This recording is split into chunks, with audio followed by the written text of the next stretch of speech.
उस रात जब नींद नहीं आई, जब सपनों ने करवटें लीं और दिल ने एक पुराना सवाल फिर से पूछा, क्या मैं वहीं हूँ जहाँ मुझे होना चाहिए था? तब इस किताब ने धीरे से अपना पन्ना पलटा। जैसे कोई बुजुर्ग हाथ हमारे कांपते कंधे पर रख दे। ये किताब सिरहाने नहीं थी, ये तो जैसे रूह के भीतर बसी हुई थी।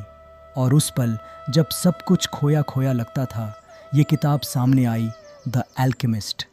एक कहानी, एक सफ़र, एक लड़के की जो भेड़ों से बातें करता है और सपनों के पीछे निकल पड़ता है। लेकिन क्या ये सिर्फ उसकी कहानी है या आपकी भी?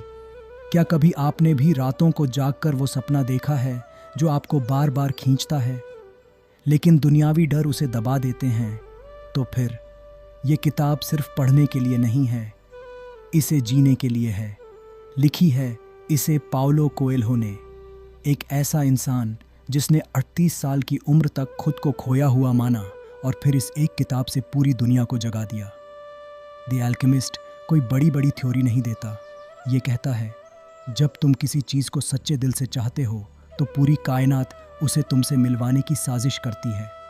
लेकिन क्या सच में ऐसा होता है? ये सवाल हमारे भीतर है और इस किताब में उसका जवाब भी है। ये किताब आपको लेकर चलती है स्पेन के एक चरवाहे लड़के सैंटियागो के साथ, रेगिस्तान के बीच, सपनों के रास्ते, इशारों की भाषा और आत्मा की खोज की तरफ। लेकिन हर मोड़ पर आप खुद को ही पाएंगे। कभी फातिमा में अपना अधूरा प्यार दिखेगा, कभी अल्केमिस्ट में आपका गाइड और कभी सैंटियागो में वो बच्चा जो अब भी आपके भीतर कहीं जिंदा है। ये किताब हमें सिर्फ बताती नहीं, ये हमें खुद से मिलवाती है।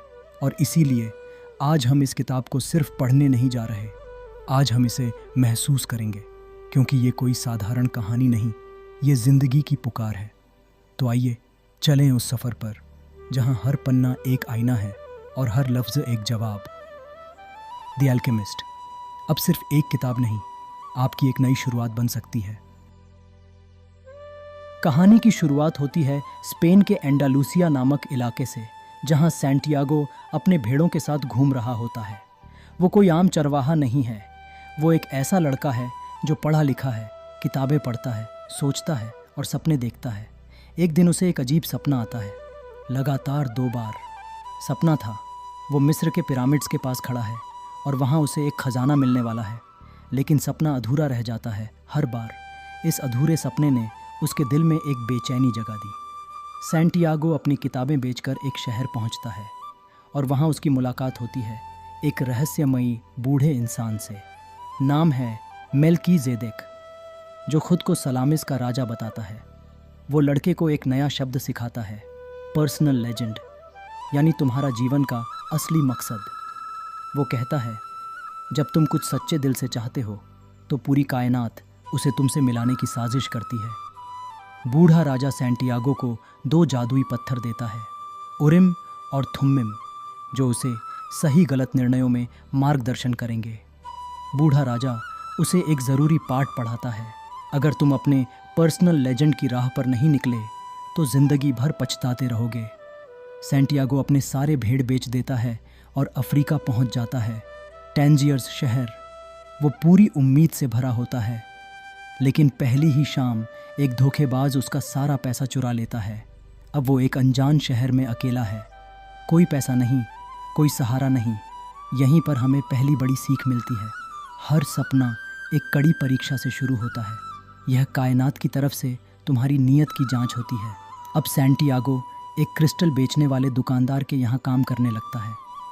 वो मेहनत करता है, दुकान को नया आइडिया देता है, जैसे कि दुकान में चाय बेचना, जिससे व्यापार बढ़ता है। लेकिन दुकानदार एक डरपोक इंसान है, उसने भी अपने सपने देखे थे लेकिन आज तक कभी आगे नहीं बढ़ा। यहाँ 2 बातें सीखने को मिलती हैं। पहला, कुछ लोग अपने सपनों को सिर्फ सोचते हैं लेकिन कभी चलते नहीं, और दूसरा, कुछ लोग छोटे कदम लेकर भी अपनी राह बना लेते हैं, जैसे सैंटियागो। अब सैंटियागो थोड़ा पैसा जोड़कर फिर निकल पड़ता है, इस बार सहारा के रेगिस्तान की ओर। वहाँ उसका मिलना होता है एक अल्केमिस्ट की तलाश में निकले इंग्लिशमैन से। वो आदमी एक बात पर विश्वास करता है, सच्चा ज्ञान सिर्फ किताबों में नहीं, अनुभव में भी होता है। सैंटियागो उसे बताता है कि उसने किताबों से ज़्यादा ज़िंदगी से सीखा है। यहाँ कहानी हमें सिखाती है कि ज्ञान दो तरह का होता है, थ्योरी और अनुभव। असली अल्केमिस्ट वो होता है जो किताबों के साथ साथ ज़िंदगी से भी सीखता है। जब काफिला रेगिस्तान के बीचों बीच एक ओएसिस में रुकता है, वहाँ सैंटियागो की मुलाकात होती है फातिमा से। पहली ही बार में वो उसे दिल दे बैठता है। फातिमा सैंटियागो से कहती है, अगर तुम्हारा खजाना तुम्हारा है तो एक दिन तुम ज़रूर लौटोगे और मैं यहीं तुम्हारा इंतज़ार करूंगी। यानी सच्चा प्यार वो नहीं जो तुम्हें रोक दे, बल्कि जो तुम्हें तुम्हारी राह पर जाने दे और तुम्हारे सपने पूरे करने दे। ओएसिस में सैंटियागो को एक पूर्वाभास होता है कि कुछ लोग ओएसिस पर हमला करने वाले हैं। वो बात करता है ओएसिस के सरदार से और उनकी जानकारी से एक बड़ा हमला टल जाता है। यहाँ उसे एहसास होता है कि जब हम अपनी अंतरात्मा की आवाज़ सुनते हैं तो वो हमें सच बता सकती है। अब सैंटियागो की मुलाकात होती है उस रहस्यमय अल्केमिस्ट से जिसके बारे में इंग्लिशमैन पढ़ रहा था। वो अल्केमिस्ट सैंटियागो को बताता है कैसे जोड़ों को एक बनाना ही अल्केमी है, कैसे सोने को बनाना सिर्फ प्रतीक है, असली सोना खुद के भीतर छिपा होता है। अल्केमिस्ट कहता है, डरो मत, जब दिल कुछ चाहता है तो डर भी बहुत आता है। अब सैंटियागो रेगिस्तान के सफ़र पर निकल पड़ा है अल्केमिस्ट के साथ। रेगिस्तान अब उसे सिर्फ एक जगह नहीं लगती, वो अब उसे एक जिंदा जीव जैसा महसूस होता है। अल्केमिस्ट उसे सिखाता है पूरी दुनिया एक ही भाषा बोलती है और वो है लव, प्यार की भाषा। ये प्यार केवल फातिमा के लिए नहीं बल्कि खुद के सफ़र के लिए, अपने मकसद के लिए और उस सांकेतिक भाषा के लिए है जिससे कायनात हमसे बात करती है। यहाँ सैंटियागो को एहसास होता है कि जो चीज़ें दिखती नहीं वही सबसे ज़्यादा सच होती हैं। साइलेंस में ही असली आवाज़ छुपी होती है। रेगिस्तान में यात्रा करते हुए एक दिन सैंटियागो और अल्केमिस्ट को दुश्मनों के एक कबीले ने पकड़ लिया। उन्हें मारने की धमकी दी जाती है, लेकिन अल्केमिस्ट वहाँ कहता है ये लड़का खुद को हवा में बदल सकता है, 3 दिन दो, ये खुद को हवा बना देगा। सैंटियागो चौंक जाता है। उसने ऐसा कभी नहीं सोचा, लेकिन अब उसके पास कोई और रास्ता नहीं है। वो 3 दिन ध्यान करता है, प्रार्थना करता है, आत्मा की भाषा से जुड़ता है। फिर तीसरे दिन वो हवा से बात करता है, सूरज से बात करता है और अंत में परमात्मा से जुड़ जाता है। वो हवा में बदलता नहीं, लेकिन ऐसा माहौल बना देता है कि वहाँ तूफान उठता है, दुश्मन दंग रह जाते हैं। अल्केमिस्ट अब सैंटियागो को एक मठ, ये मोनास्ट्री में छोड़ता है। वहाँ वो दिखाता है कि कैसे वो शीशे को सोने में बदलता है। लेकिन वो सैंटियागो से कहता है ये असली सोना नहीं है, असली सोना तुम्हारे भीतर है, जो तुमने खुद की खोज करके पाया है। अल्केमिस्ट उससे विदा लेता है। अब सैंटियागो अकेला है, लेकिन डर से नहीं बल्कि भरोसे से भरा हुआ। सैंटियागो आखिरकार मिस्र के पिरामिड्स तक पहुंचता है। वो वहां खुदाई करता है, दिन रात मेहनत करता है, लेकिन कुछ नहीं मिलता। फिर अचानक कुछ डकैत आते हैं, उसका सामान लूट लेते हैं और उसकी पिटाई करते हैं। एक डकैत हंसते हुए कहता है, तू कितना बेवकूफ़ है पते, मुझे भी कभी एक सपना आया था कि स्पेन में एक पुराने गिरजाघर के नीचे खजाना दबा है, लेकिन मैं पागल नहीं जो उस पर विश्वास करूं। सैंटियागो चौंक जाता है। वो गिरजाघर तो वही था जहां वो शुरू में अपनी भेड़ों के साथ सोता था। अब सैंटियागो लौटता है वहीं जहां से उसकी यात्रा शुरू हुई थी। वो गिरजाघर जाता है, वहां खुदाई करता है और सचमुच वहां खजाना दबा होता है, सोने के सिक्के, गहने, बहुमूल्य चीज़ें। वो रोता है, लेकिन अब खुशी से उसे समझ आता है कि खजाना कोई एक जगह नहीं था, बल्कि सफ़र, लोग, इशारे, प्यार, खुद की खोज, ये सब मिलकर असली खजाना थे। अब सैंटियागो समझ चुका है, असली खजाना भले ही कहीं और था, लेकिन अगर वो सफ़र पर नहीं निकलता तो उसे कभी नहीं पता चलता कि वो कहाँ था।